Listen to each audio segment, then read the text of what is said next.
In the heart of medieval Europe, there was a small village named Eldenwick. The village was known for its hardworking people, lush green fields, and tall oak trees that stood like ancient guardians. Life in Eldenwick was simple but difficult. Among the villagers was the humble Greenwald family. They were farmers who owned a small piece of land at the edge of the village. The family consisted of Henry, the father, his wife, Margaret, and their 2 children, Emily and Thomas. Henry and Margaret worked from dawn till dusk to make ends meet, while the children helped in whatever ways they could. They lived in a modest cottage with a thatched roof and clay walls. Though they were poor, the family was happy and content, finding joy in small things. One chilly morning, Henry and Thomas went to the forest near their farm to gather firewood. As they chopped fallen branches, Thomas noticed something unusual near the roots of a large oak tree. A glimmer caught his eye. "Father, look," he called out, pointing to the base of the tree. Henry knelt and began digging with his hands. To their astonishment, they uncovered an old, rusted pot. When Henry lifted the lid, his heart skipped a beat. Inside was a treasure unlike anything they had ever seen, gold coins, shining brightly even in the dim morning light. "Is it real?" Thomas asked, his eyes wide with wonder. Henry bit one of the coins and nodded. "It's real, Thomas. It's gold." The 2 hurried back home, carrying the heavy pot between them. When Margaret and Emily saw the treasure, they were equally shocked and delighted. "What do we do with it?" Emily asked, her voice trembling with excitement.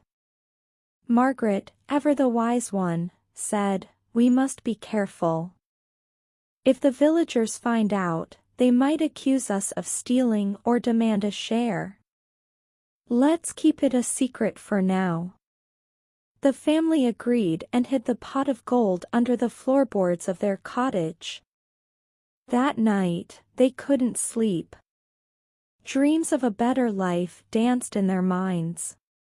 The Greenwald family decided to use the gold gradually, making subtle changes to their lives so as not to arouse suspicion. They began by improving their farm. Henry bought better tools and hired a few workers to help with the fields. Margaret purchased good quality seeds, which led to abundant harvests. With the profits from their farm, they built a larger house, though they ensured it wasn't overly grand. Emily and Thomas were sent to a nearby town to receive an education, something unheard of for farmers' children.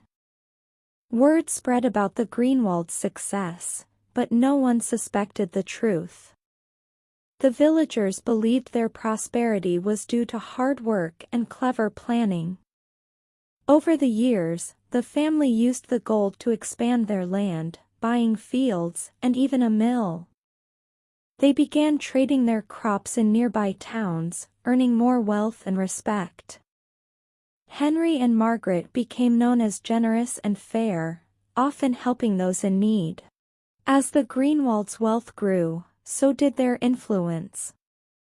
They started attending gatherings of local nobles, where they learned about politics and commerce.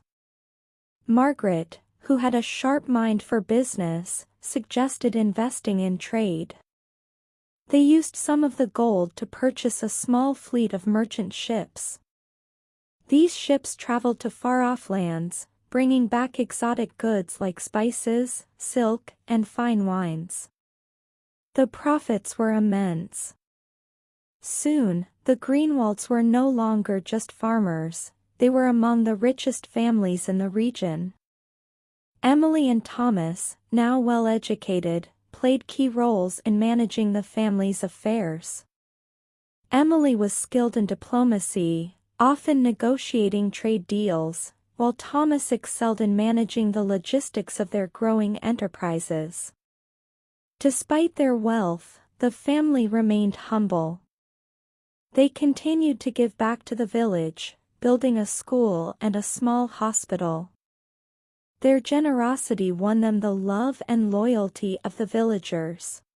But amidst their success, the Greenwalds always carried a hidden fear, the fear that someone would discover the source of their wealth. They never spent all the gold at once and always made sure to attribute their success to hard work and smart decisions. One day, a traveling scholar named Benedict arrived in Eldenwick. He was fascinated by stories of the Greenwald family's rapid rise. Curious, he began asking questions. How did a farming family achieve so much in such a short time? He wondered aloud to the villagers. Benedict's inquiries made Henry uneasy. He called a family meeting that night. "We've come so far, but we must remain cautious," he said. "If Benedict or anyone else discovers the gold, everything we've built could be taken away." Margaret suggested donating a large sum to the local lord's treasury, securing their position as loyal subjects. The family agreed, and the donation further cemented their status in society. Years passed, and the Greenwald's empire continued to flourish.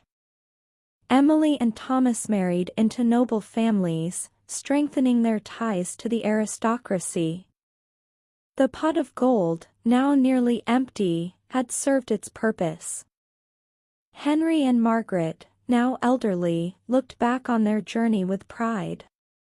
They had used their fortune wisely, not just for personal gain but to uplift their community. Before his death, Henry gathered his children and grandchildren. "Remember," he said, "wealth is a tool, not a treasure. Use it to create, to build, and to help others. That is the true measure of success." The Greenwald legacy lived on, not because of the gold they found but because of how they used it. Their story became a legend in Eldenwick, a tale of fortune, wisdom, and generosity that inspired generations to come. And so, the humble family that found a pot of gold under an old oak tree became a shining example of how even the smallest discoveries can lead to the greatest transformations.